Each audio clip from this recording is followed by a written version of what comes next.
Um, so yeah, let us just jump in and get started. So we do in the usual way, first by adjusting our motivation. So please think that the purpose of my life is to benefit all sentient beings. And in particular, in order to benefit sentient beings in the best way, I myself must first achieve the fully enlightened state. And then and only then will I have all of the skills, qualities, knowledge to guide sentient beings most effectively from the oceans of samsaric suffering to the state of enlightenment as well. And therefore, I need to learn about the various practices to accumulate the causes for enlightenment. And therefore, I'm going to listen to this profound Dharma teaching here today. And especially remembering, we're talking about the Jataka Tales, the past life stories of Buddha. And so as followers of the Buddha, then we also gain inspiration to follow in the Buddha's footsteps by learning about the specific, actions that he did so he could achieve enlightenment. Okay. So with that,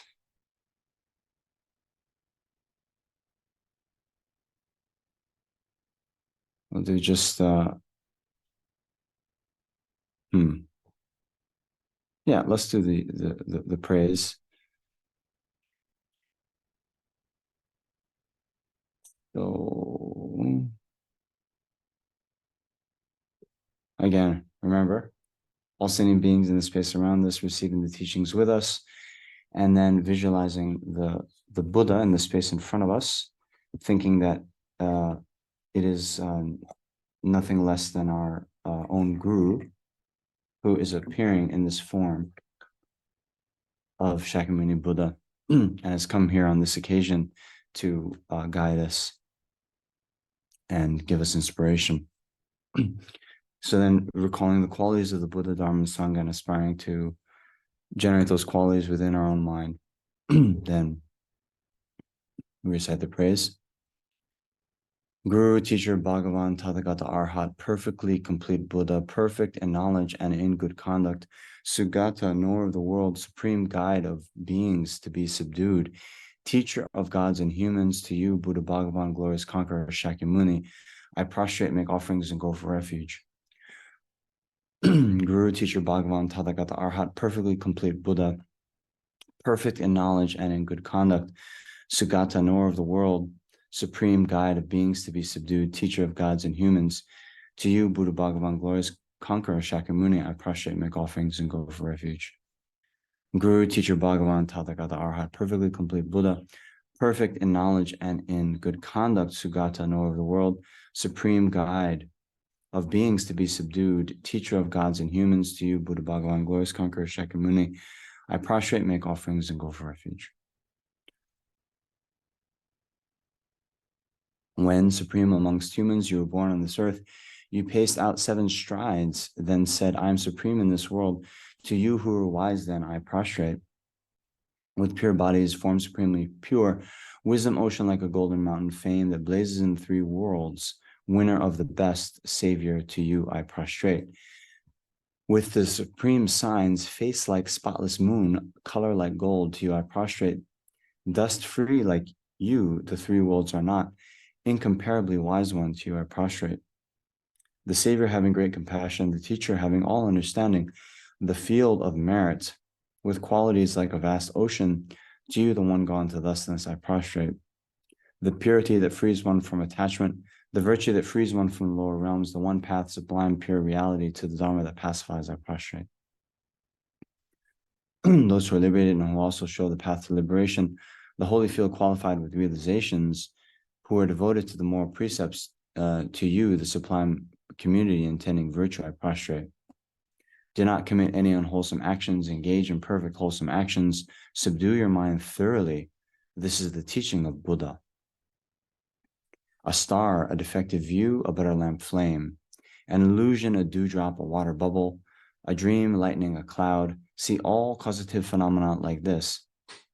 By these merits, may transmigratory beings attain the state of all-seeing, subdue the enemy of faults, and be freed from the ocean of samsara, disturbed by the waves of aging, sickness, and death.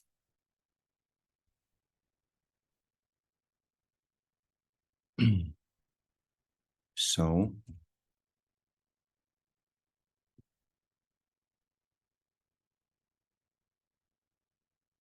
we did this the past couple times. I like it. Let's also recite these thought transformation prayers, drawing from the previous life stories of Buddha.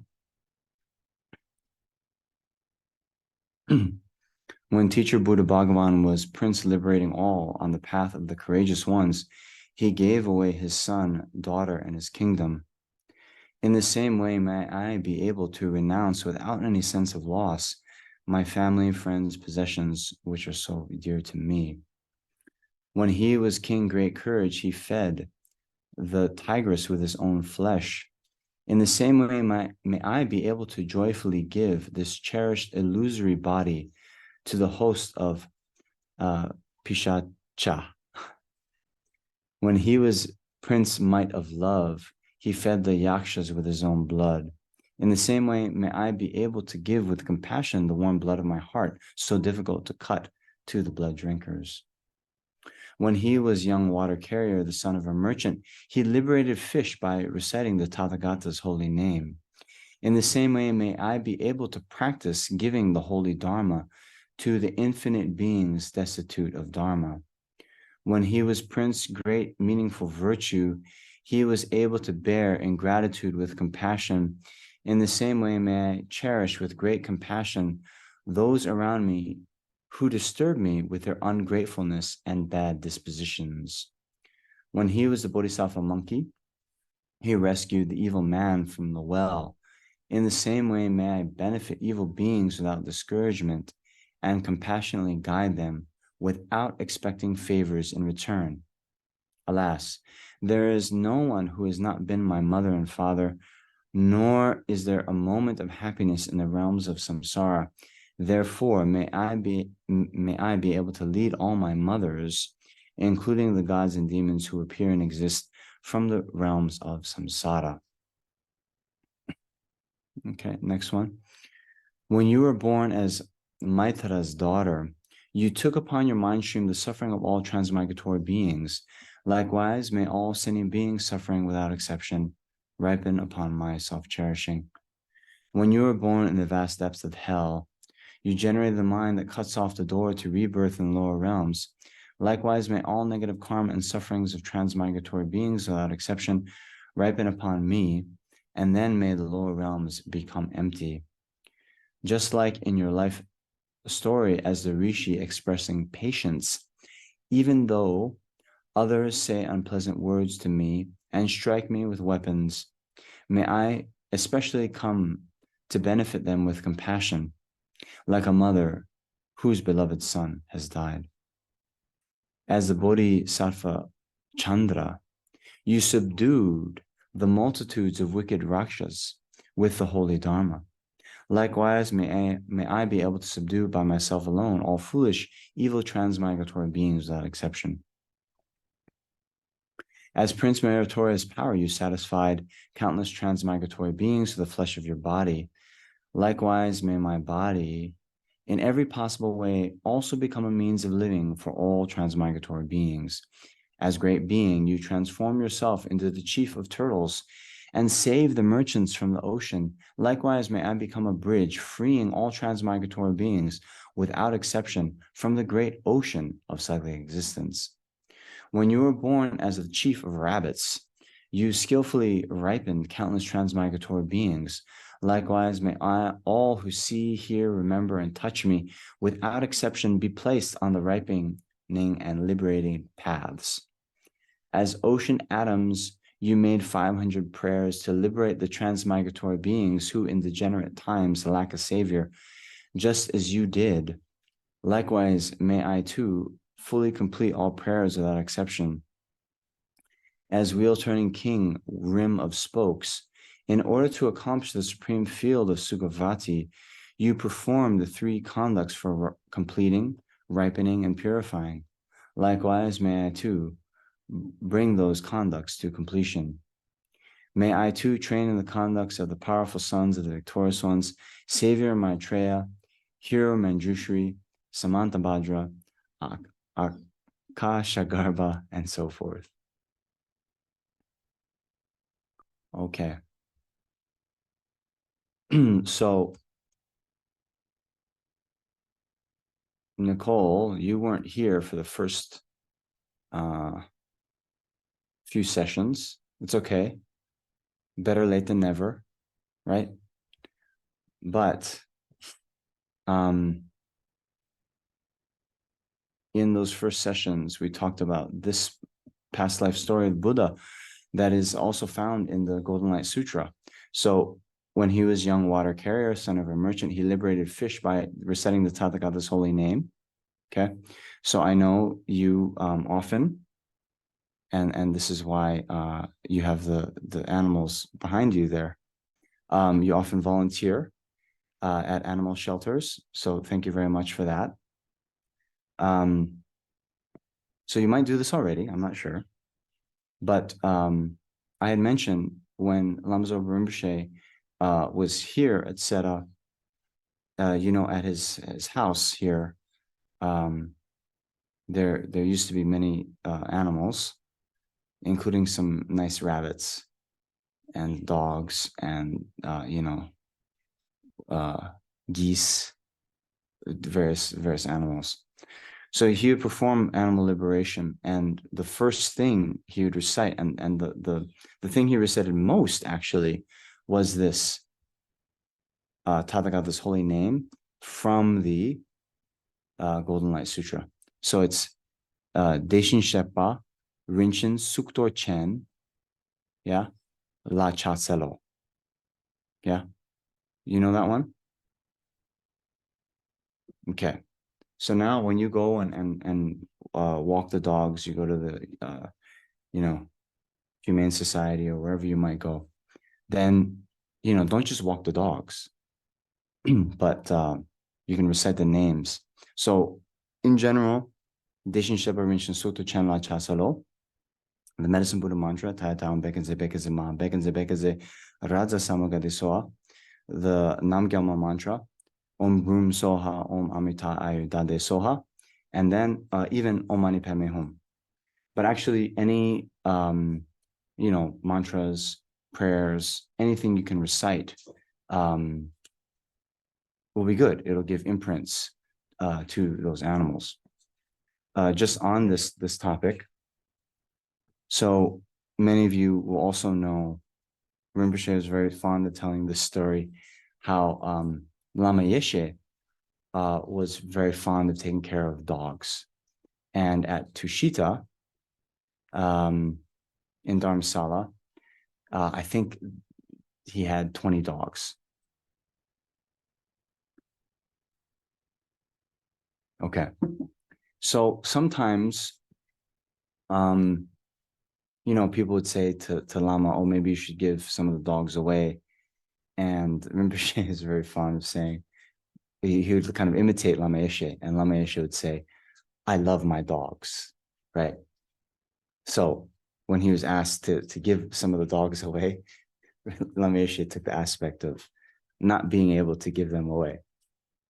But in any case, at one point, because it was a lot of dogs and it's at a retreat center, so, they bark at night and all this stuff, he did give away some of the dogs. And Lama Yeshe gave one dog away to someone who lives in Delhi. And, sometimes they give a commitment when you take initiation, right? After you take a certain initiation, you have to, recite, certain practices, mantras, or whatever. Lama Yeshe gave a commitment to the person he gave the dog to and said, every day, I'm going to give you the dog, but every day you have to recite Foundation of All Good Qualities to the dog. Okay. So as you know, Foundation of All Good Qualities is one of the Lamrim prayers composed by Lama Tsongkhapa. And, as Tisha mentioned, even to reflect on the Lamrim, recite a Lamrim prayer, blah, blah, blah, you get the same benefit as having recited all of the Buddha's teachings, the 84,000 heaps of Dharma. So, yeah, like that. In that way, the dog, hearing that prayer every day got many imprints of the Lamrim, which later, as we saw from the story of the Vasubandhu's disciple who heard the Abhidharma Kosha, then became a great Abhidharma expert. And then this dog, probably by now has passed away, probably by now is reborn as a human in this world. And well, good chance they would be expert in Lamrim. So this is what we do. Hmm?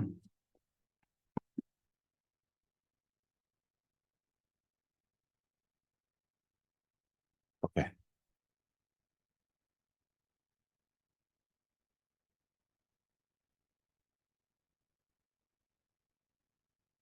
Yeah. Okay. There's a lot more I can say on this topic about how to benefit animals, but um, maybe let's continue on with uh, the Jataka Tales, because we're at a very critical point. We had the cliffhanger, right? Last week's episode. Where were we in the text, right? So this Bodhisattva, the Prince Chandra, okay. Remember, he was in the forest. There is a rishi, like a holy man who came, gave some Dharma teachings, and then this the son of Suda, this kind of cannibalistic yeah demon came and uh, captured the prince, and then the prince was in the cave and was very distraught. And the son of Asuda was like, "Aha, you were supposed to be so brave, and now you're afraid and you're sad because you're about to lose your life." And the prince said, "No, no, no, no. That's not why I'm sad. I'm sad because there's this rishi, this Brahmin, who gave me teachings, and I wasn't able to repay the kindness of receiving the teaching." Mm. So anyway, this demon lets the prince go. The prince goes, then gives an offering suitable to the Brahmin. Actually, more than suitable. He received 4 verses of Dharma. He gave 4,000 golden coins. Okay. Then of course, he returned back to the palace to maybe get his wallet, right? Uh, he didn't have Apple Pay, right? So then his father was like, "No, no, okay, now you're saved. Oh, so good." And the prince said, "No, actually, I just came to pay this Brahmin who I received teachings from, and now I'm gonna go back to the demon to fulfill my word." Okay. So after a lot of pleading back and forth, Prince Chandra leaves. And now we're at the part of the text where he returns back to the cave where the demon, the cannibalistic demon is. Okay.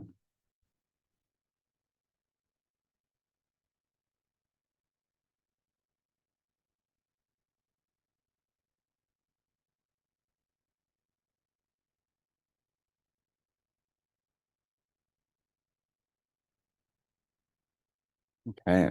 So thank you again to the good folks at archive.org and Claremont Seminary. Okay. Okay. So here we are, page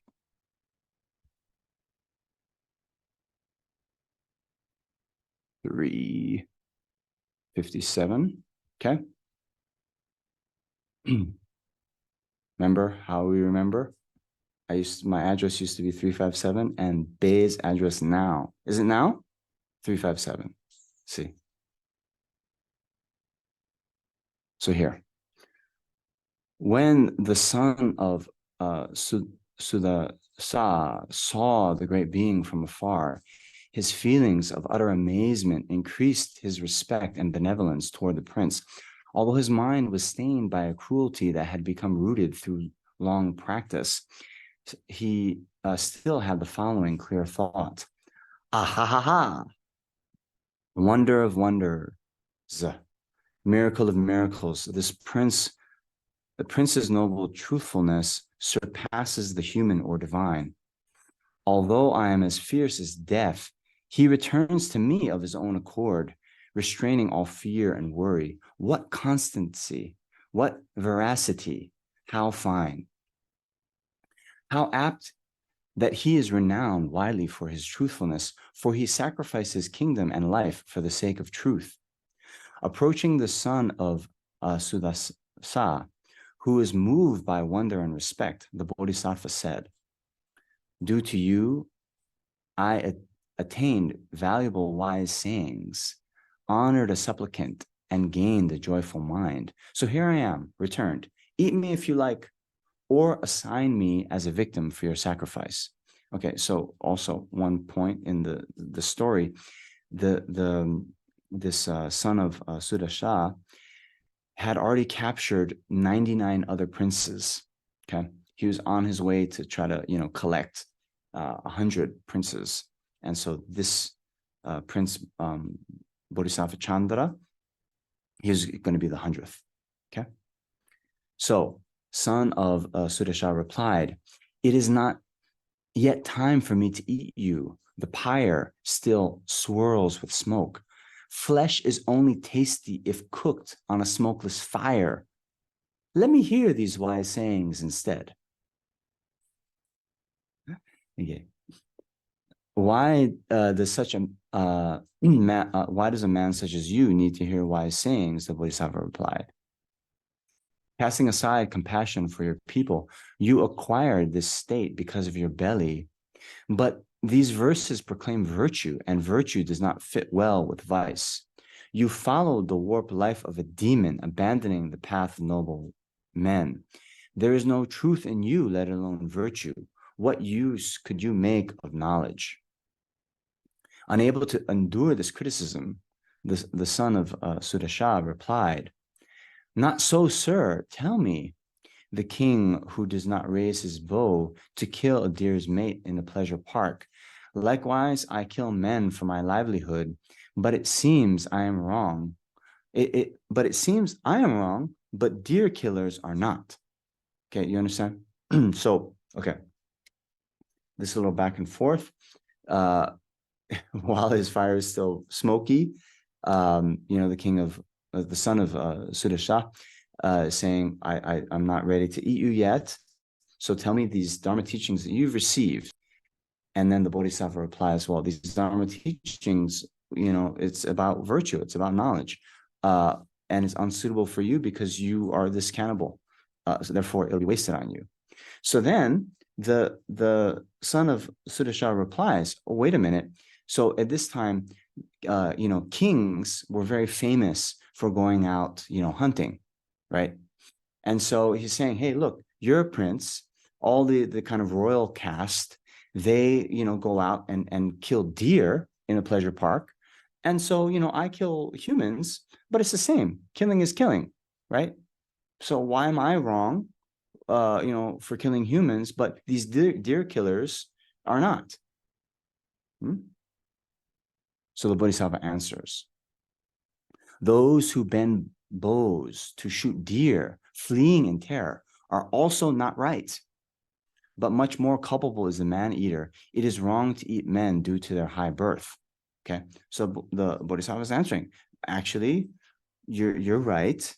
Okay, the people who kill deer, these kings, even if they're kings, it doesn't make it right. Okay, but due to the relatively higher rebirth of a human, it is, more of a negative action. Mm. Okay. Although addressed with these harsh words, the son of Sudasa's vicious nature was suppressed by the Bodhisattva's friendliness, and he remained calm.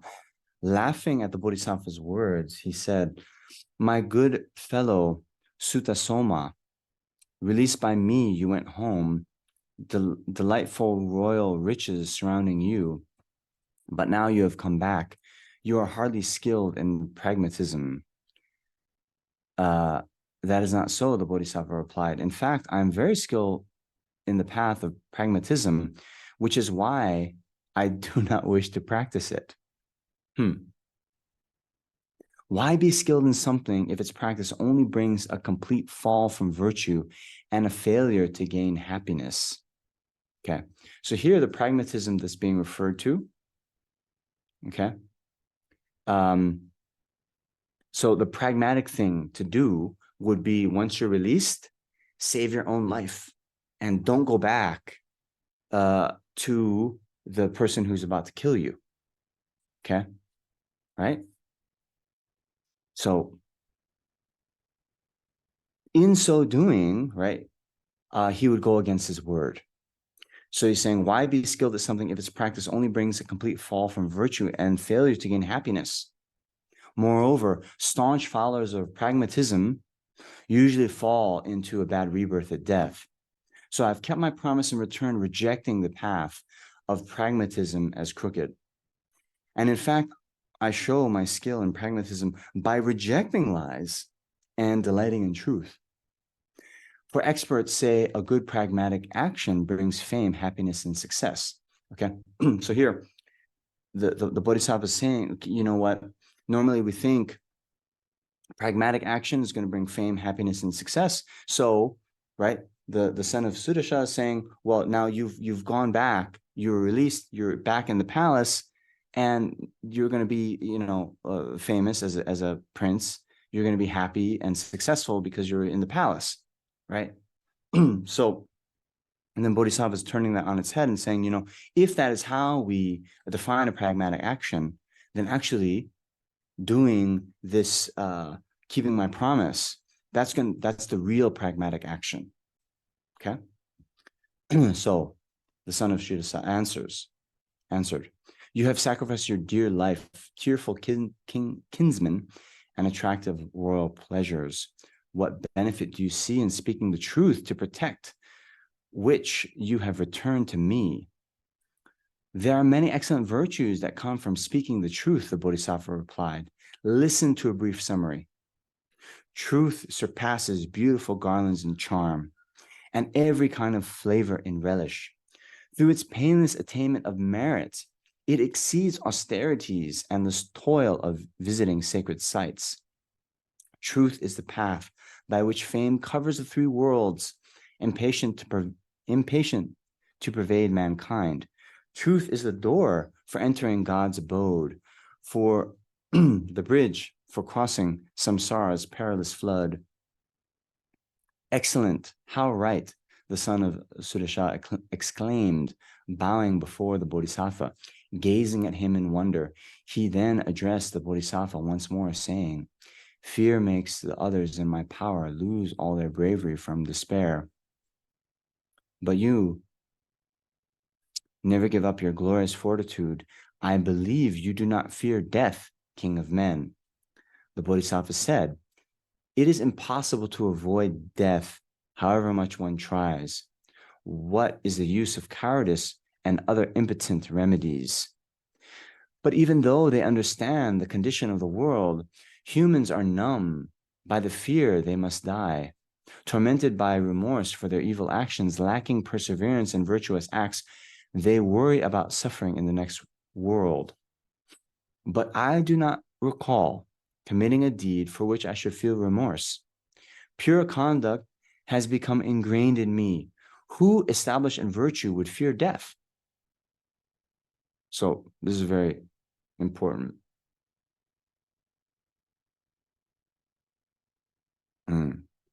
So this is emphasized very much, this meditation on impermanence and death. And, Lama Zopa Rinpoche is very fond of talking about the useful fear of death, useful fear.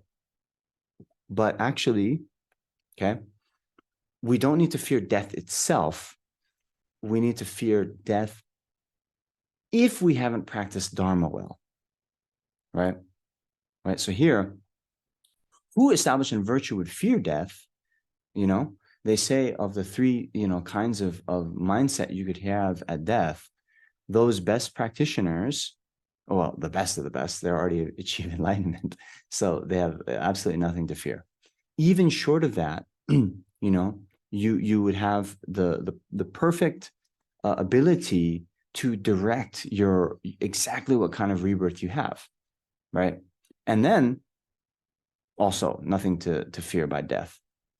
And then at the very least, if you had, practice virtue and refrained from non-virtue, purified previous negative imprints on the mind, you would be utterly confident that you would have a good rebirth in your next life, and therefore also nothing to fear. Okay. I do not recall a petitioner's visit that did not delight both me and them. When satisfied this way by giving gifts, who established in virtue would fear death? Even after long reflection, I cannot recall ever bending toward evil. My path to heaven has been cleared. Why would I fear death? I have given great wealth to Brahmins, relatives, friends, dependents, the wretched, ascetics adorning hermitages, each as is due. For all of them, I did what was required. I had hundreds of monuments built, hospitals, courtyards, hermitages, halls, water tanks. Content with this achievement, I do not fear death. So prepare me for sacrifice or eat me instead. So amazing, right?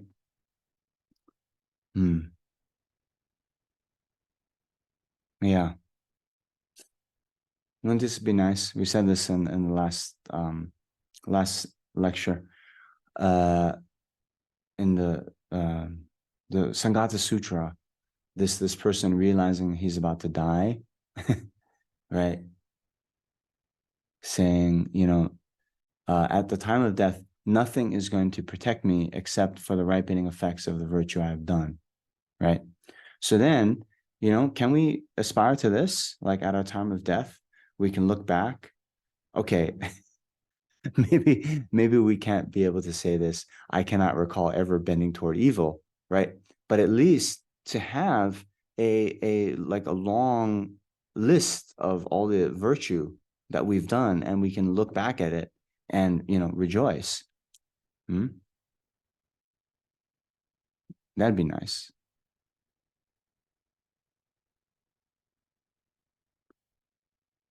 If by the way, because it happens, right? Everyone's going to die, and we might have friends, relatives, someone that we know, and they're kind of close to death. Even if they're not Buddhist, to remind them of virtue that they have done in their life, and have them remember that and become happy about that, can be very good. One, because just the practice of rejoicing strengthens previously accumulated virtue. But two, if they can generate these virtuous thoughts at the time of death, that's going to help ensure that a virtuous karmic imprint will be ripened at the time of death. Okay. When the son of Sudasa heard these words, his eyes filled with tears of devotion, breaking out in goose pimples. His hair bristled, and the darkness of his wicked nature vanished into oblivion. Gazing at the Bodhisattva reverently, he said, "Evil be pacified. Whoever wishes evil on a man like you, bull among kings, may they knowingly eat the poison hala hala. May they consume burning iron, or an enraged venomous snake, may their head and heart split into 100 pieces. Now, please tell me these wise sayings, for gladdened by the shower of your flower-like words, I feel even more curious to hear them. Furthermore, good sir, now that I see my hideous conduct reflected in the mirror of virtue, may I feel a strong impulse to yearn for morality.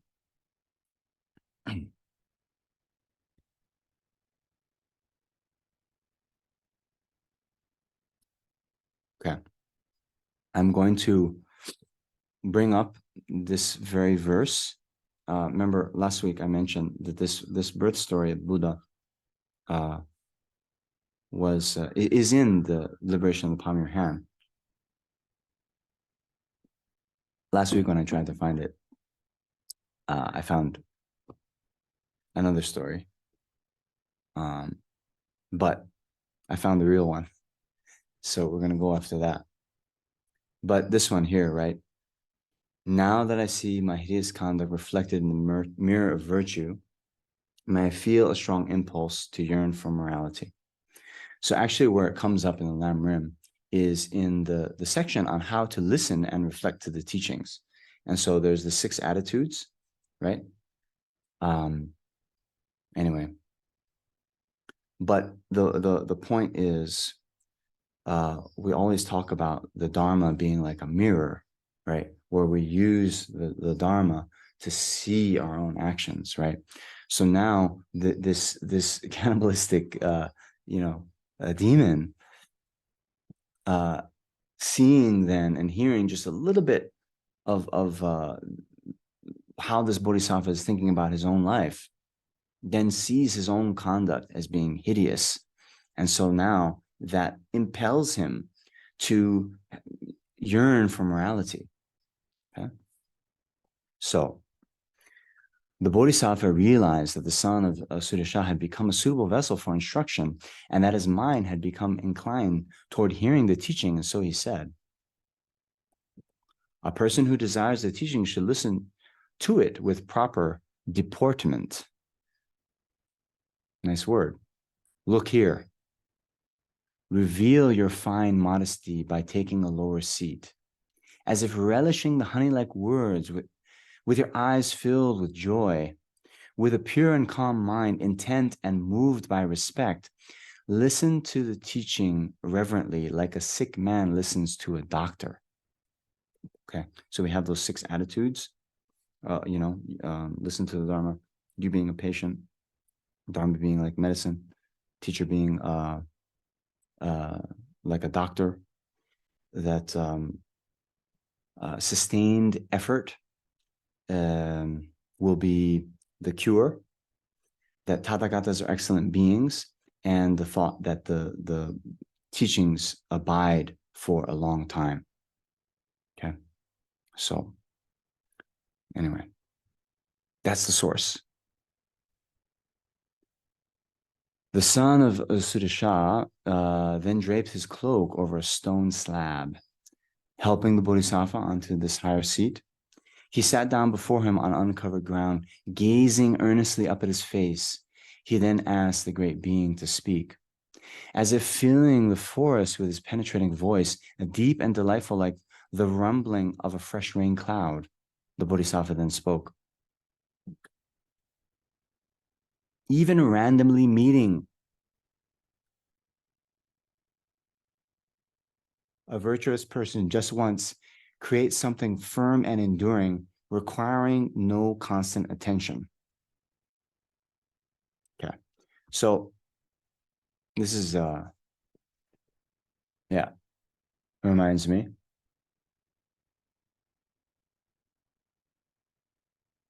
Okay, so even randomly meeting a virtuous person just once creates something firm and enduring, requiring no constant attention. Okay, so you'll know then.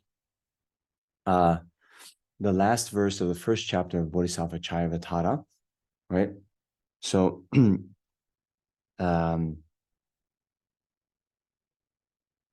Shandideva, he praises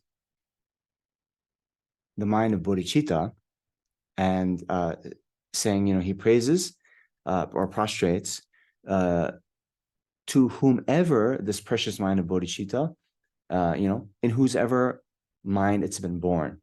Means any bodhisattva or above, he prostrates to. And then he takes refuge. He says, I take refuge in that mind that seeks to benefit those even to whom harm has been given. Okay, meaning, right? Those with bodhicitta, they are going to seek to benefit even those that harm them. Okay, and then as Chandidev also says, right? Then he makes the aspiration that anyone whom I encounter, right, may only be meaningful for them.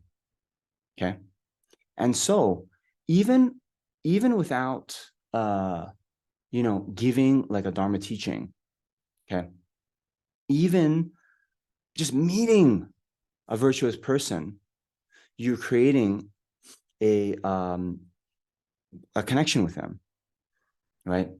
So Lama Zopa Rinpoche is very fond of telling this story of his own guru. He and Lama Yeshe's guru, Zong Rinpoche, Kebje Zong Rinpoche, okay, who is a great master practitioner,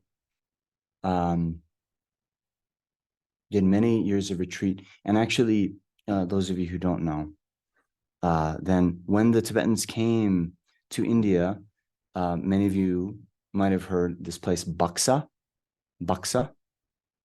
Okay, Buxa is in West Bengal, right?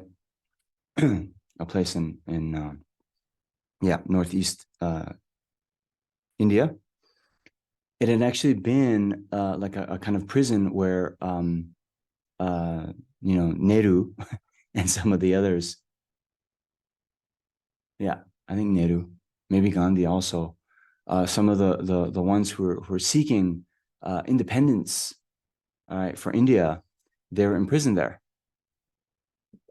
So it was kind of a large prison, but had all these barracks. And then, of course, after India gained independence, all the freedom fighters were released.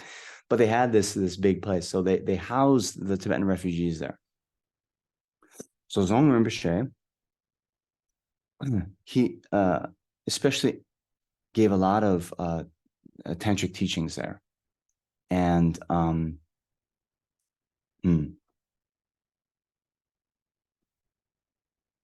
yeah, the traditional Tibetan way would be when you're in the Geshe studies program, that's all you do. You just study those 5 texts. Even to take a Lamrim teaching wasn't allowed in Tibet. Okay, much less taking initiations and all that. It was very regimented. So when they first came, then some of the more traditional ones in this Buxa camp, they heard of Zong Rinpoche, giving these teachings, and they were like, no, we have to stick to our the traditional way and only do the 5 great texts. But later, they came to the teachings, and Zong Rinpoche said to them, I see now. Now you see the benefit of receiving the Vajrayana teachings. Okay, good. Yeah, come. Okay. Anyway, that's a bit of a side story. But Rinpoche was saying, once they were traveling, and in an airport, it was like in the 70s. So they're in their robes. And even Lama Yeshe, Lama Zopa Rinpoche, you can imagine, they're traveling with their guru. So even though themselves were great masters, they're acting in kind of reverence and with deference to Zong Rinpoche. So there's a woman who kind of comes up and just sort of is able to understand that Zong Rinpoche was the highest in this group of people in this kind of garb. And so she goes to Zong Rinpoche and shakes the hand, you know. And Zong Rinpoche didn't speak English, so it's just kind of like, maybe like, smiling or whatever. When the woman leaves, Zong Rinpoche turns to Lam Zopa and says, "Oh, this meeting has become meaningful for her."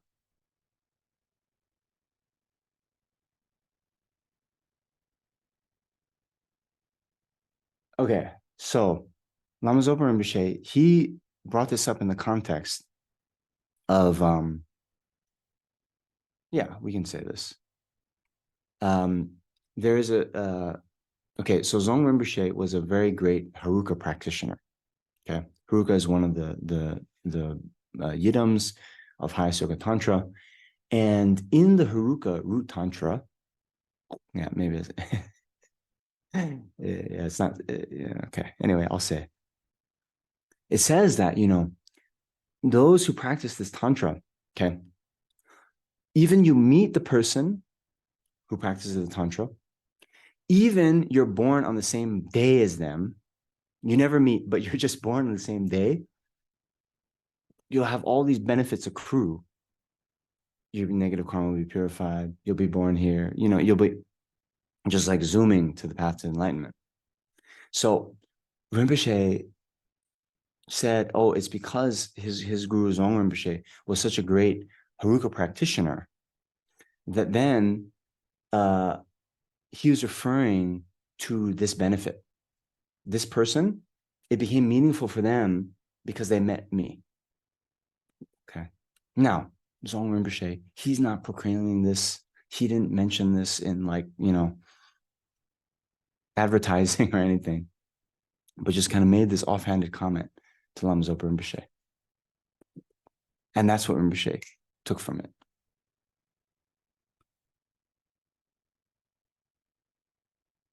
Okay. So maybe we're not great Haruka practitioners. Maybe we're not great practitioners. But remember, I mentioned the other day, this blessing the speech, right? Those mantras at the beginning of our day.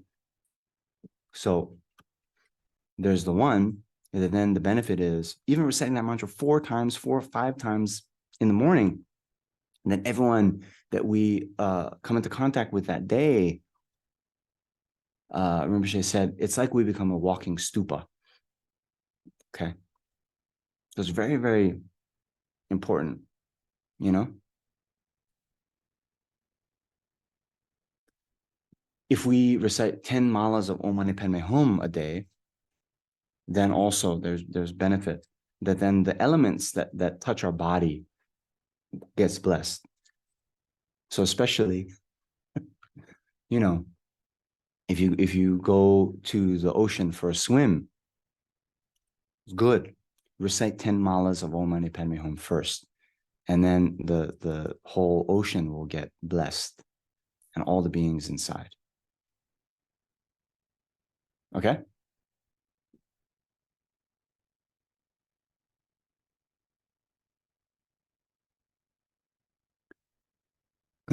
Excellent, excellent. The son of Sudasha exclaimed when he heard these words, rocking his head in approval and making flourishing gestures with his hand. He then said to the Bodhisattva, and next, and next. Whereupon the Bodhisattva uttered the second verse, never roam far from virtuous people, modest in conduct, frequent the good, for their flower-like virtues spread pollen, which easily touches those nearby.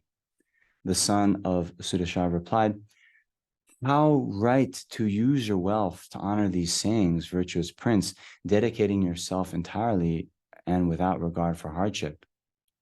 And next, the Bodhisattva said, royal chariots adorned with gems and gold decay with old age, just like bodies.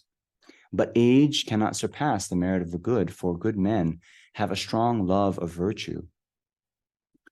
This is a veritable shower of ambrosia. Oh, how content I feel. And next, the son of Sudasha exclaimed. The Bodhisattva said,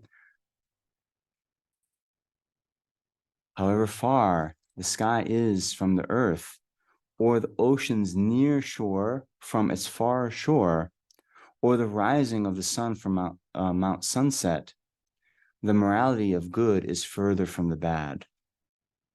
This stanza also is cited in Lamrim, I think, Liberation of Pomeranian.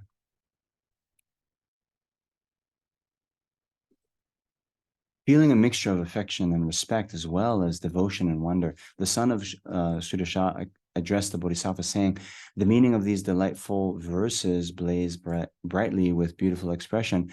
Filled with joy, I give you 4 boons as a way of showing my reverence. Please choose the boons you desire from me." So you guys know this word, boons? It's like, I grant you 4 wishes. You get 4 requests, and I'll give them to you. Feeling both surprise and admiration, the Bodhisattva replied, "Who are you to give boons?" Okay. "Conquered by your passion for evil, you do not even have power over yourself. What boon can you give to another, removed as you are from moral conduct? I might ask you for a boon that your heart would be reluctant to grant. What man of pity would risk such calamity? You've done enough, more than enough for me." His face lowered somewhat with shame. The son of Sudasha then answered the Bodhisattva, "Do not hold such suspicions against me, good sir. I will give you these boons if it means sacrificing my life. Choose what you desire with confidence, Lord of the earth." "Well, then," the Bodhisattva said, "take a vow of truth. Stop harming beings. Release every one of your prisoners. Cease eating human flesh, hero of men. Grant me these 4 lofty boons."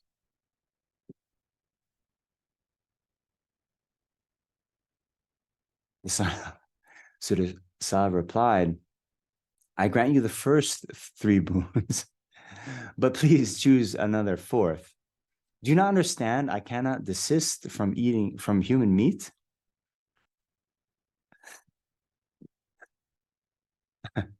"Ha!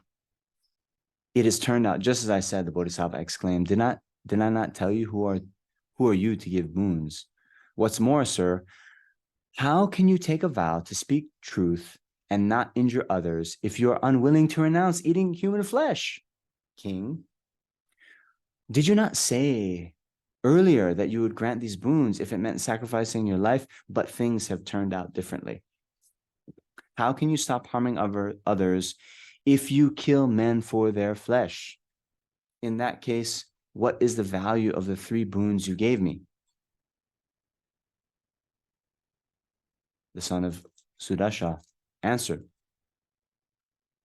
"How can I give up the thing for which I renounced my kingdom, sustained hardship in the forest, destroyed virtue, and crushed my fame?" "That is exactly the reason why you should give it up," the Bodhisattva said.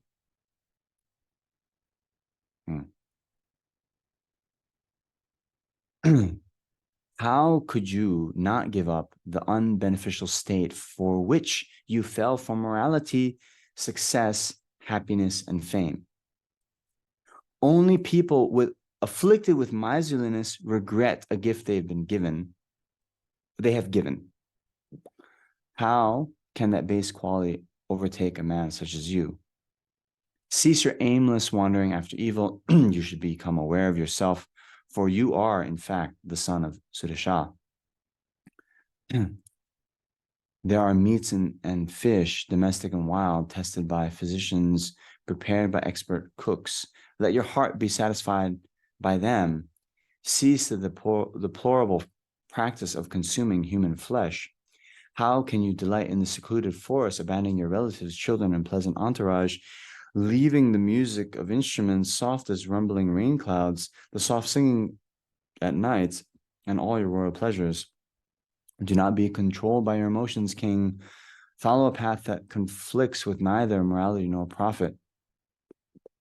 You alone have conquered kings and their entire enemies in war. Do not now be a coward in battling your emotions. So this we also see coming up in many teachings, right, that the real battle that needs to be fought is the battle with our afflictions, with our emotions, right? Have you no regard for the next world king? It is the reason not to pursue evil, however much you may desire it. Pursue instead, as if it were medicine, a goal in harmony with fame and whose path is attractive, even though you may not like it.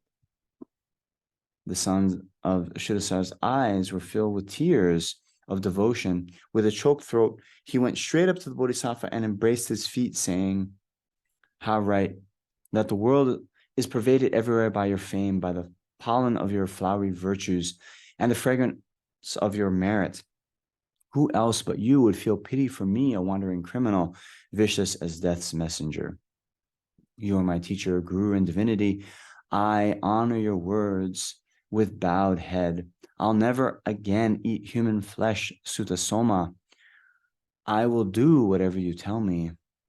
The princes I brought here to be sacrificed, men tormented by the anguish of captivity, their splendor destroyed, stricken with grief. Come, let's release them together. The Bodhisattva agreed and went over to where the princes were imprisoned. As soon as they saw Sutta, the princes were filled with great joy and exclaimed, hooray, or hurrah.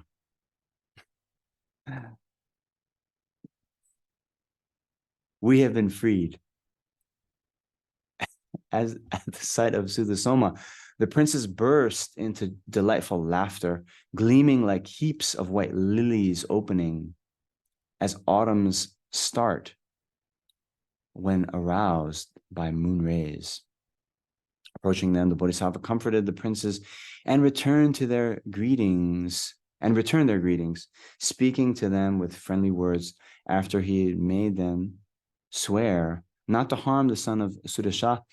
He and Sudasa's son released them from their bonds. The Bodhisattva then returned to his kingdom, followed by the princes. After he duly honored them, he reestablished the princes and the son of Sudasha in their respective kingdoms. In this way, virtuous company produces felicity, however it comes about. Those who seek felicity should therefore associate with the good. One should also narrate the story when praising the Tathagata, saying, in this word, the Lord Buddha was so devoted to helping others that he was a friend to strangers even in his previous births. When praising listening to the good teaching, one should narrate the story, saying, in this way, listening to the good teaching results in the decrease in vice and the attainment of virtue. And one should also narrate when praising knowledge, saying, in this way, knowledge has several benefits. And it should also be narrated when discussing truth, saying, in this way, the virtuous prize truthful speech as a treasure of merit and fame. And it should be cited when praising truth, saying, in this way, good people protect the truth, disregarding their life, pleasures, and kingship. And similarly, when praising compassion. So here at the end, it's very nice how artist sort of he's giving us the places in the overall Dharma teachings where we can draw lessons from, So helping others, associating with good people, listening to the teaching, truth, all these things are illustrated by this story.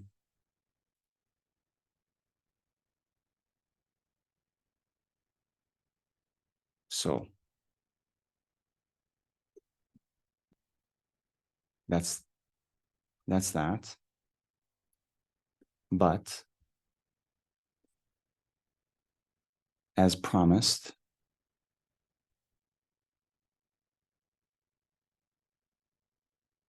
I wanted to share, right? Where it is now, this is the liberation of the palm of your hand. Okay. So remember, it's coming in the these 6 attitudes when we listen. Anyway, it's a big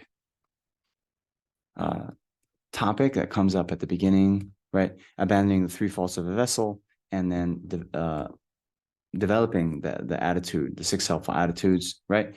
Remember that you're like a patient. Dharma is the medicine. Your spiritual guide is a skillful doctor. Diligent practice will cure all illness. Tathagatas are holy beings, and the attitude that the Dharma should be preserved for a long time. Okay? This, very, very, very important. So after that, Pabonka Rinpoche in this teaching, he then brings up this very story.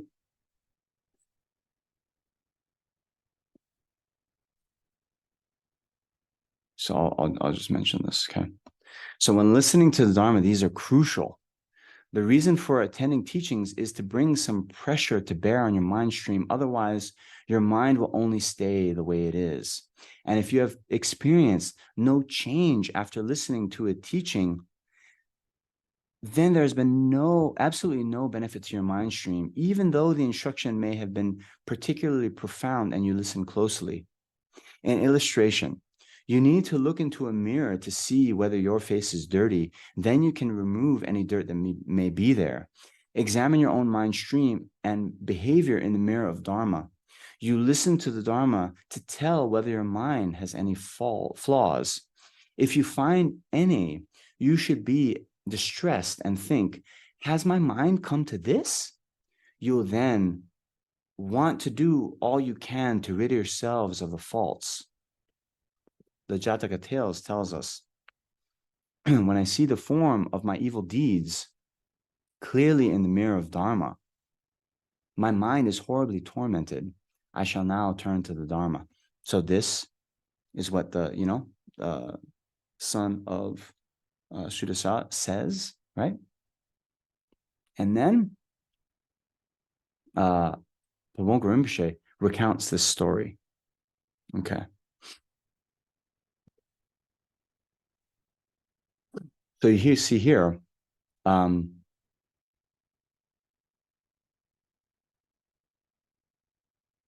Putra, right, is son. So Sudasa, Putra, son of Sudasha. So anyway, he recounts this whole story in 3 pages, 4 pages, 5 pages. Okay. So as you know, or maybe you don't know, but remember, the Lamrim, it's split into 3 lineages, right? In the Kadampas. Remember? Mary Ellen. I see her nod.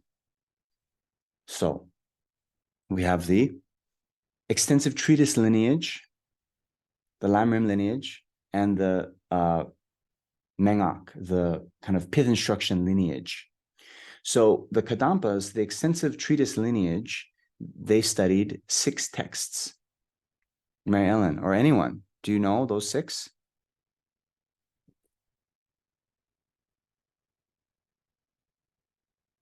Okay, so now you will know. So 2 is the Dhammapada and the Jataka Tales. Okay. I think a few weeks ago, I admitted when I looked for the translation, I kind of mixed up the 2. Well, that's because the Dhammapada and the Jataka Tales, they're kind of also found in the Pali tradition, right?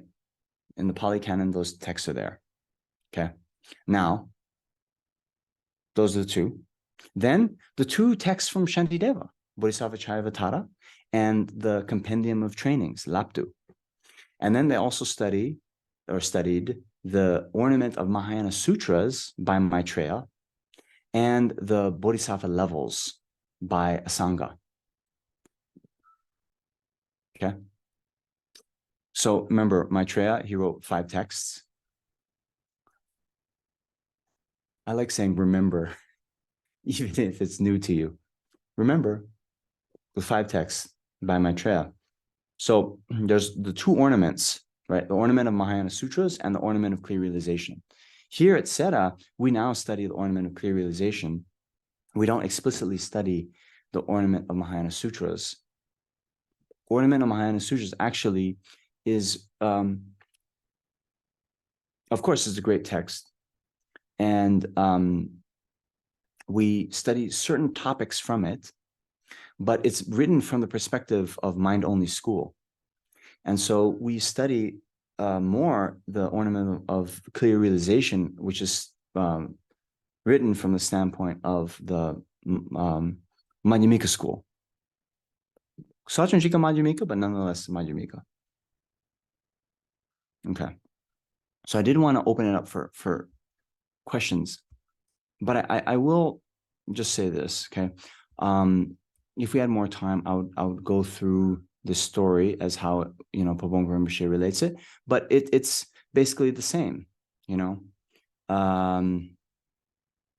See, meeting holy saints just once is enough to grant whatever you desire. You need not know him well, it will still make you steadfast. And so anyway, we just went through it. But here, after he then relates the story, Pabong Rinpoche says, so when you listen to Dharma, probe your own mind all the while. If you do, it will be subdued, even if it is as wild as Sudasaputra's. But if your mind and the Dharma go separate ways while you listen, you will derive no benefit, no matter how good the Lama, no matter how penetrating the instruction. While listening to the Dharma, some people wonder, what is he going to say that I don't already know or haven't already studied? Listening like this will not benefit you at all. Others only pay attention to the interesting anecdotes and do not take profound points of instruction seriously. Here's an illustration. When Kelsang Gyatso, the seventh Dalai Lama, was giving a teaching on Lam Rim, a man was heard to remark, today was really informative. The Dalai Lama told us that Lundrup Forest in Pempo district was also known as Maya Cha Palace, right? We get some like a little bit trivia, right? We mustn't be like such people. You know, you give them a whole Lamrim teaching, and then what you take away is like, oh, this fortress was known as this. It's like, come on. Still others listen as if to check on the Lama whether his teachings conform with the text or not. Lama Sechok Ling Rinpoche, tutor to one of the Dalai Lamas, said, these days disciples seem to be checking the Lama's accuracy. Listening to a teaching like this will never benefit you. It is most important to bring pressure on your mind stream while you listen. When Lamas teach Lam Rim, their main concern is not the correction of verbal faults. They're teaching mainly as a means to subdue the mental streams of their disciples. Disciples at a teaching should not listen in the above ways. Anything the Lama says should challenge your own mind stream. You should listen primarily to subdue your mind stream if you do the first buds of your realization develop during that Dharma teaching. This is something that will not happen when a Lama visits your room and you give him a bowl of tea, even if he is a Lama who gives teaching from a high throne. Even when you study on your own, your studies will not have the same impact on your mind as listening to a teaching. Yeah, we'll finish this section. Okay. Whenever Geshe Potwa taught, or whatever Geshe Potwa taught benefited people's minds, even his anecdotes about birds. There is also a great scholar called Geshe Chiki Yoser, but his instructions were not beneficial for the mind, no matter how profound or extensive they were. Some people mentioned this to Potwa, and Potwa said, all his teachings are rather eloquent, but there is a difference between the way we teach. Potwa was asked to explain further. He teaches in order to communicate facts, while all my Dharma targets the internal. That is the difference in our teaching. So, yeah. When Geshe Chikirse heard of this remark and went to receive teachings from Geshe Potwa, the teachings proved to be most beneficial, even though there is nothing in the teaching he did not already know. Geshe Chuki later commented, I understood things I have never understood before. We should be like this. We should do as Geshe Dromtumpa said, I will explain what is meant by Mahayana gurus. They give people infinite understanding. They teach any practice that will be helpful after the teachings. They teach anything that will be of direct benefit. The phrase after the teaching has been interpreted in various ways. According to my own precious guru's oral tradition, it means that no matter how much Dharma you teach, it must be as beneficial as possible for the disciple's mind stream after the teaching is over. This particular set of headings contain the instructions on how to teach and listen to teachings on the path. As I already have told you, a mistake at this point could be disastrous. Just as they say, if you get the date wrong on the first day of the lunar month, you'll be wrong until the 15th. No matter how profound or extensive are the Dharma teachings you receive, like a god turned into a devil, the Dharma will only bolster your delusions. I think this is all too common. You must take this most seriously.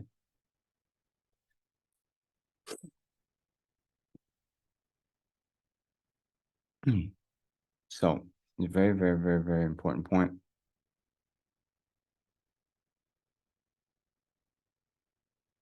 So, not that I'm a great teacher, but my own gurus, they emphasize this point of how to listen to the Dharma. And so even like on a small teaching, I always, go through the three attitudes of a pot and the six attitudes. The three faults of a pot and the six attitudes. So before we open it for questions, I wanted to just to a little emphasize this point about the Dharma being a mirror and the importance of truthfulness on the path. So remember the mirror. When we look at the mirror, it's to, see if there's some dirt on our face, or maybe, some of the sauce if we've eaten the Indian curry, and then we clean our face. But what happens a lot then well, not us, but it can happen that when we study Dharma, then we become very expert at pointing out other people's faults. And we say, oh, what about this person? Oh, what about the Tibetans eating meat? What about blah, blah, blah? Oh, this person's doing that. Oh, this person's acting like this. So that's, as they say, barking up the wrong tree,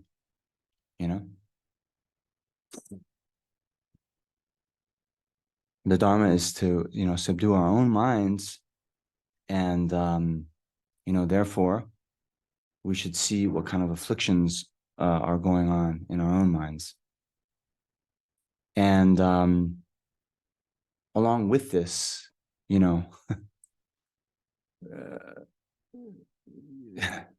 talked about the mirror. So I'm reminded, right? Like in Snow White, yeah? Mirror, mirror on the wall, who's the fairest of them all, right? So the witch goes to the mirror, right? And what the mirror says, the truth. Hey, you know what? Snow White is the fairest of them all. It's not you. And this, she gets very upset, very jealous, and then goes out to poison Snow White, right? Am I remembering the story correctly? Right? So, we had said this the time, right? This story illustrated the importance of honesty. And for us, the first honesty we need to have is honesty with ourselves, right? If we have an inflated view of ourselves, thinking that, oh yeah, I don't have afflictions, I don't have a jealousy, I don't have anger, I don't have this, I'm this great, realized being, and we're only fooling ourselves. Well, what's the danger in that? The danger in that is, see, we're using the Dharma like medicine, right? So if just as we go to the doctor, we have to be, totally honest with the diagnostic process, right? If we go to the doctor and, they might ask, oh, do you smoke? Do you drink alcohol? And then maybe we're a little bit, I know I shouldn't be doing that. And we say, no, I don't smoke. I'm good. I exercise, for 4 times a week or whatever. I'm eating my vegetables, and we're not really upfront. Then how can the diagnosis be complete and accurate, right? So as we said, we should be really open and honest, and assess our own faults. Only then can we get the sort of proper diagnosis, and only then can we then work to address those things. Okay. So of course we're all training on the path, So just like a sick person, we're not, you're not a bad person because you're sick, but you need to get better, right? And as a part of that, if we are, not willing to sort of look and get that diagnosis, that's the first step, right? Even the Buddha, first, the medical analogy, the Four Noble Truths, first teaching the truth of suffering. Then it's like, first we have to recognize, our situation. Recognize that we're sick, right? And that's why we come to the Dharma teaching. And therefore, yeah,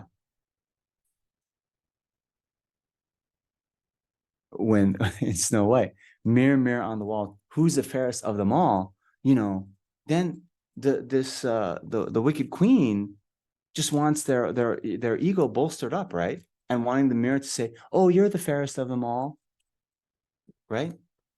Even if it's not the truth. So we can't be like that, Can't be that way. You understand?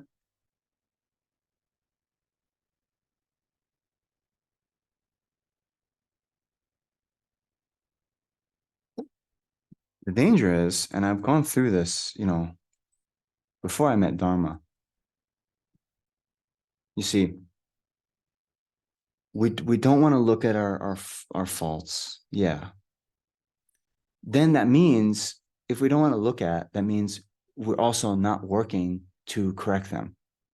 We're also not working to improve and better ourselves. And then just a lot of time gets wasted. We don't improve. We're in this kind of like la la la la la. Everything's okay. And then just time passes and we don't get better. And in fact, just like with normal illness, it can even get worse if it's not, treated in a timely manner. So, I'm say, with a caveat that, sometimes there are instances in, for skillful means, like I mentioned this, those of you know, right? When I went out surfing and I got the board hit my head and I had this big gash on my head. I said this in other contexts. Huh? No? Oh my gosh. Okay. This is okay. We'll go a few minutes over time because yeah. Okay. This is a long time ago. 24 years ago.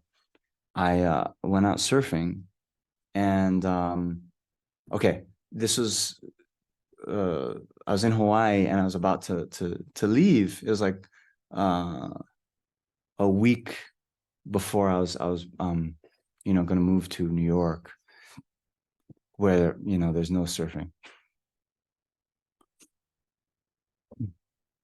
So I'm trying to get my last sets in. I go out and there's a little bit bigger wave. I'm okay. Let me push myself. I wipe out. The board hits my head. It opens up a big gash. I go over to my friend And I'm like, oh, I think I got hit in the head because there's blood on my hand. How is it?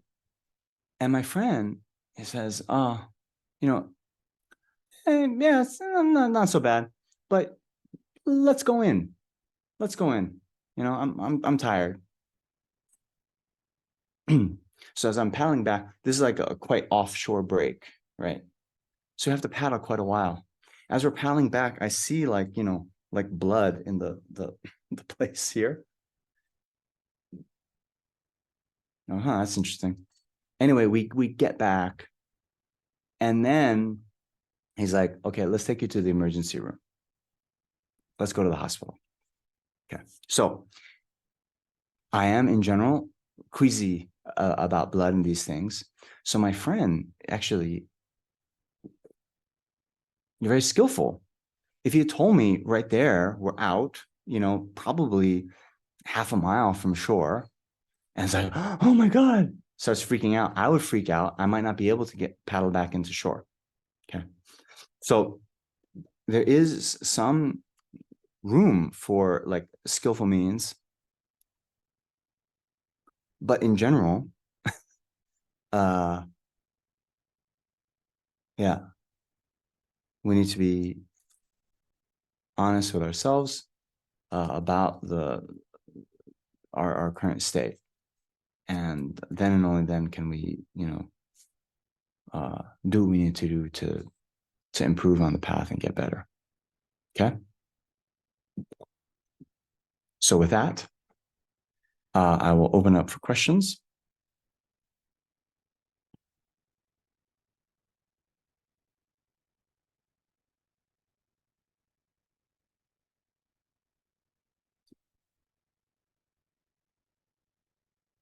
So Shanti, who usually is has questions, she's actually in Bodh Gaya on retreat. So very good.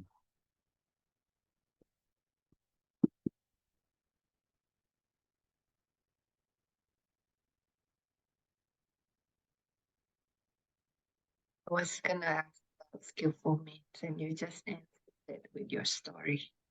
What's that? Oh, I was gonna ask about skillful means, and you just answered it with your story. Right. Yeah, well, see the to be see the true skillful means is an uncommon power of the Buddha. You know, to know exactly to whom to say the right thing, right? Uh, so we who are, or me, who is, yeah, not even close. We are going to have to rely on our kind of inner judgment, inner wisdom to decide, and we're going to make mistakes. Um, yeah, but that's okay too.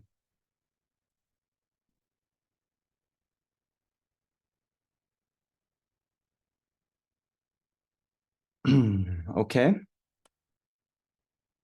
Well,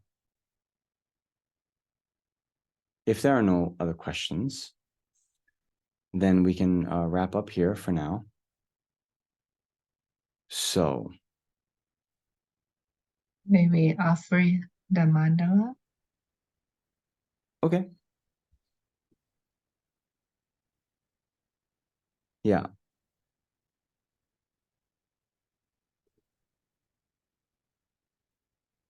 Yeah. Oh, go in Tibetan. Saji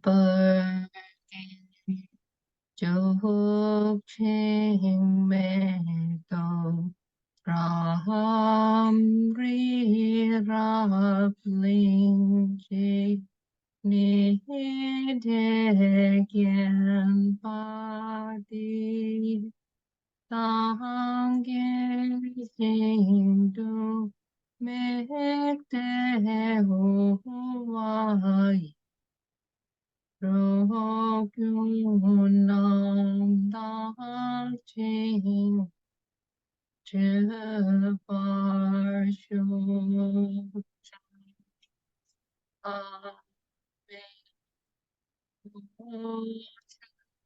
Raten, Jin, Katrin, Ju Gil Padang, Lo Sang Pe, Dun Me Sa Tung Ki, Drove Music Tak Tu, Egerti, Idam Kurratna Mandala Kamnaryatayami.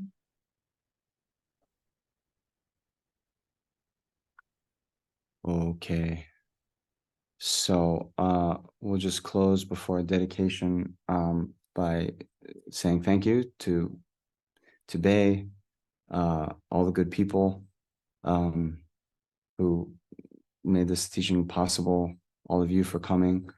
I'm very happy to have had this opportunity to just teach a little bit from the Jataka Tales and those other stories from the Golden Light Sutra. Very nice text, and as Arya Sura is mentioning at the end, even one story we can gain insight into several aspects of practicing Dharma. So we covered in depth 4 of the past life stories of Buddha. There are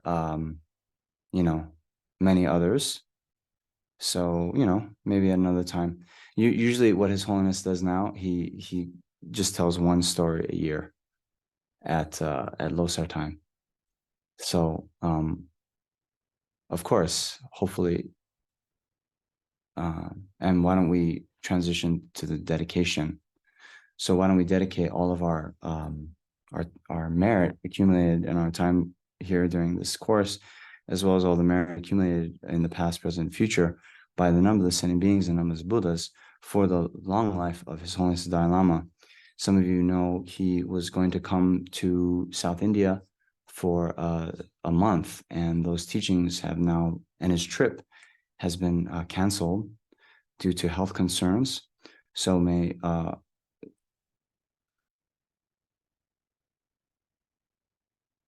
His Holiness instantly no longer show the aspect of being unwell, and live a extremely unbelievably long and healthy life, stable life. And may all of his teachings, his activities to teach and his activities to benefit sending beings only increase. And may we have the good fortune to receive these teachings again and again from him. And practice exactly as he advises and teaches.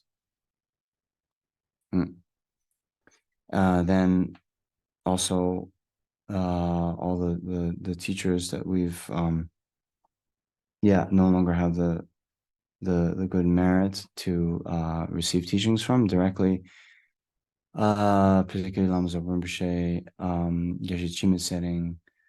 May they quickly again manifest in this world in an aspect where we can receive Dharma teachings, and may we always be guided by such perfect and pure Mahayana Gurus in this and all our future lifetimes until we achieve enlightenment.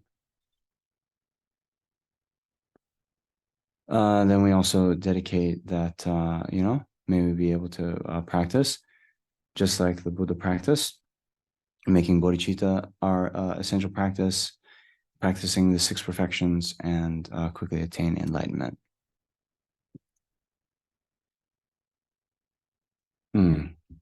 Let me just share this one thing. It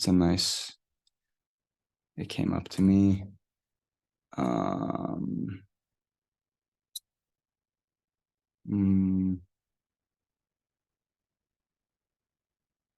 Okay. 1 second. So I'm trying to find this. A very beautiful prayer. Okay.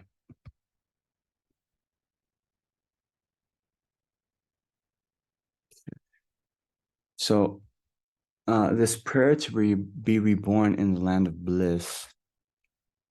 So it was composed by Lama Tsongkhapa, but Manjushri actually told like exactly the kind of outline and what to include. Anyway, it's a long prayer, but it's really nice. And what you can do, you can alternate between this prayer and the King of Prayers.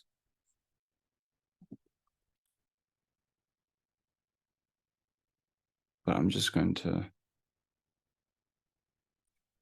there is one, yeah,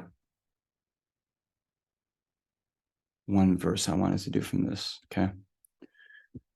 Throughout all future lives, may I become like the unequaled king of the Shakyas, reaching great enlightenment. And in order to complete the Bodhisattva's deeds with effort, lacking laziness, may I, after generating bodhicitta, without being distracted for even an instant, work with great fervor.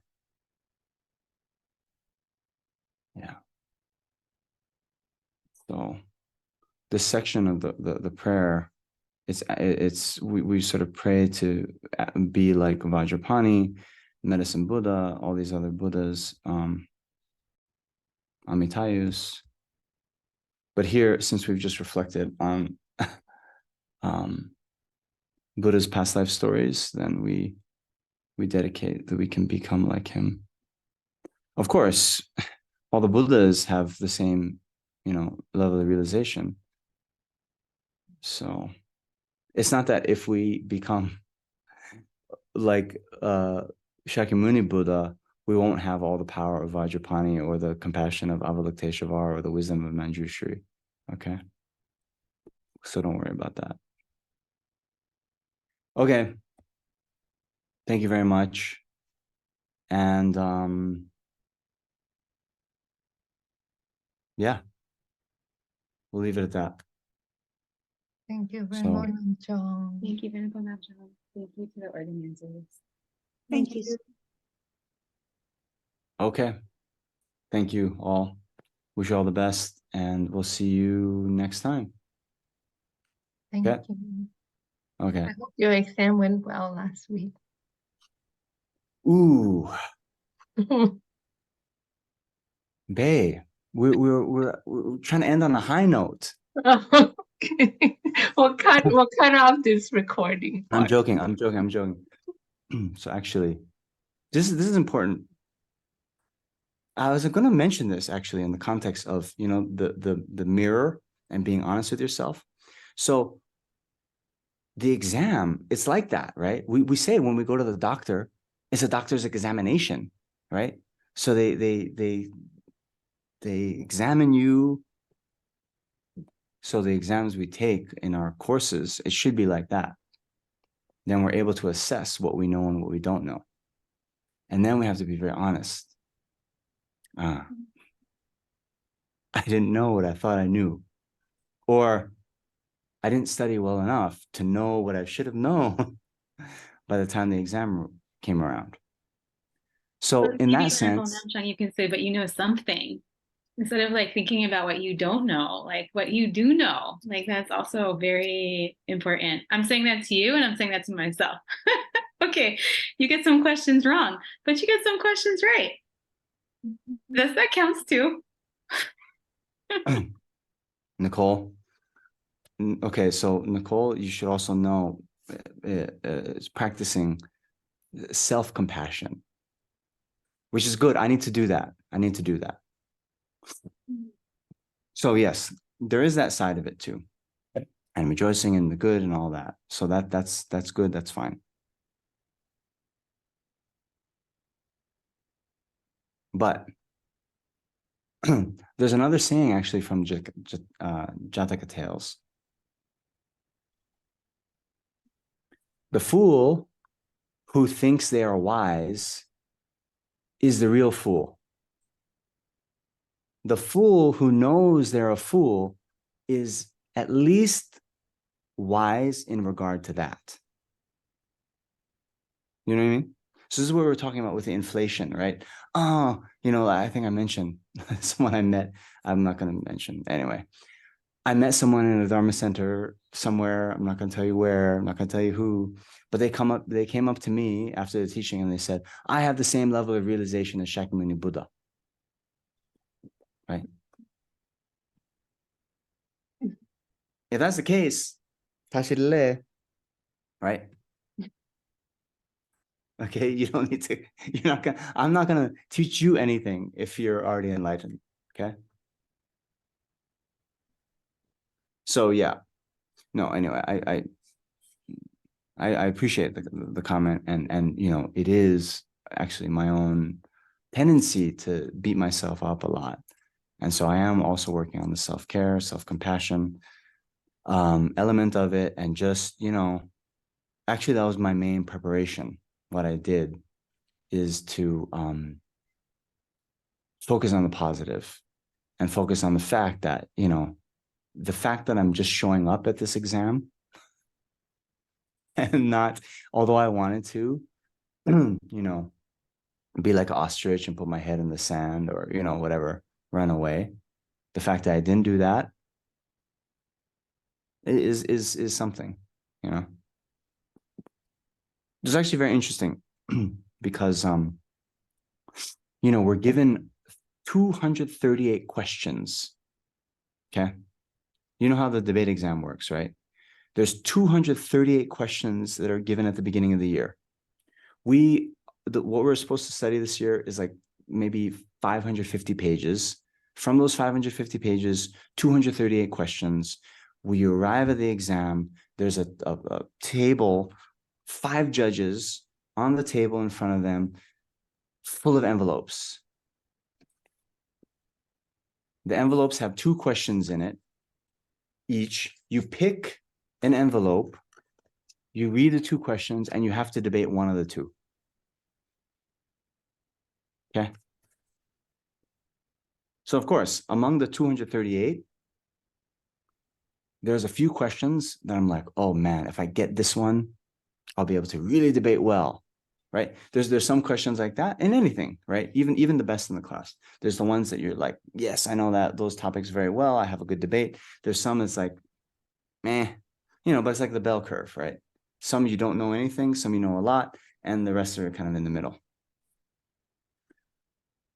There's one question I was like, oh, if I get this, I think I could have maybe even gotten top, because it was a question actually. Okay, the Wheel of Life, right?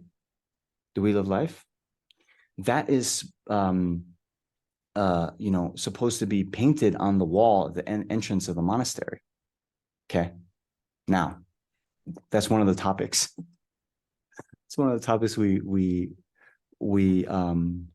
studied this year.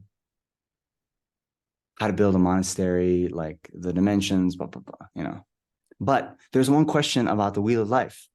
And I know that a little bit. I think I've taught that for you guys before. So I'm like, wow, if I get that question, I'll be able to, do very well. So of course I don't get that question. A couple of years ago, actually, I hadn't studied that well, but I was lucky, and I got one of those questions in my good category. But then after that exam, I was like, you know what? I did well in the exam, but I know, like in general, it was a lot of luck, because it just happened that I chose one topic that I kind of knew.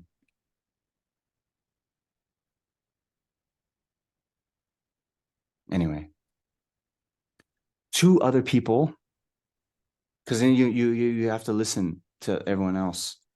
2 other people got that question on the Wheel of Life. So I was just like, okay, tashile, it's luck of the draw.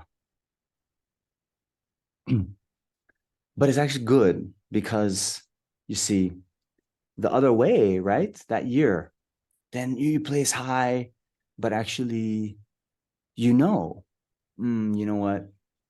It's because that one topic, I got a good question. So it's actually better to be like, okay, yeah, my result, whatever. It's okay. I was very stressed out. Oh man, I was so stressed out maybe 2 weeks ago. And I spoke with one of my classmates, and he gave me great advice. He said, okay, for you, this is how you should think about it. For you, whether you get 100, whether you get 90, whether you get 80, whether you get 70, whether you get 60, whether you get 50, it doesn't matter. It doesn't matter in the big picture. So just relax. Don't stress out. And for me, that's true. Some of the Tibetans, if they get a bad score, they can then be selected for work in the monastery. They get put in kitchen duty for a year. Right. So for them, it's like, oh, you know.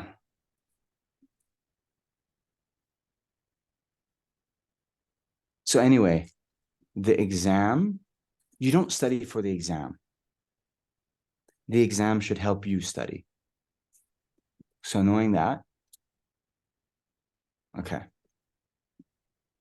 and of course, in whatever small amount of preparation I was able to do, I of course I learned a lot of new things, So then that's good,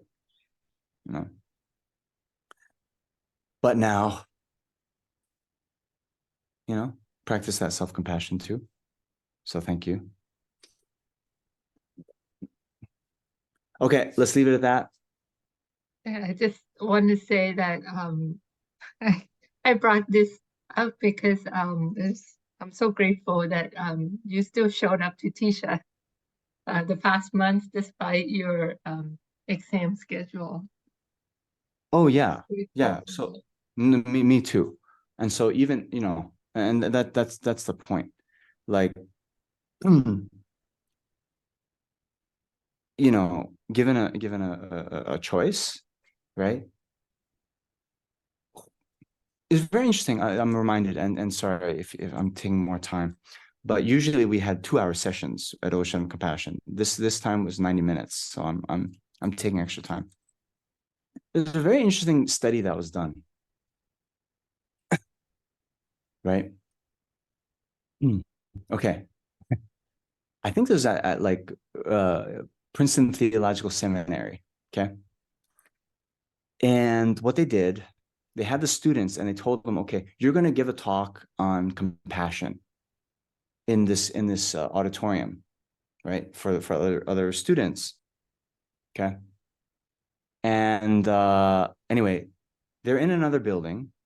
And what they did, they had an actor on the path to where the lecture was going to be given, like on the ground, like they fell over and like, I don't know, like they twisted their ankle. And so they were going to check. And they gave the people, they're in another building. They gave them like 5 minutes to get to the other building. And they're trying to see how many people would actually stop to help the person on the side of the road, right? On the side of the path. And they were giving a talk of passion and like loving your neighbor or whatever, right? Because very interesting just to check. I don't know the results, but probably it wasn't like, it definitely wasn't 100% of the people stopped, right? So for me, that's like the real test, right? Real test. So then it's like my own self-cherishing. Okay. Yeah, and sorry, I'm not casting aspersions on anyone. Everyone has their own kind of priorities. But there could be other people No, I have exams coming up. I don't bother me. I'm gonna close my door. I'm gonna close my door. I'm gonna, whatever. Don't bother me. Whatever, right? But here I had an opportunity to give these small teachings to sentient beings. It's so much better. So thank you for the opportunity. And yeah, let's leave it at that. Okay. Namaste. Tashile. Bye. Okay. Be well. Bye. Thank you.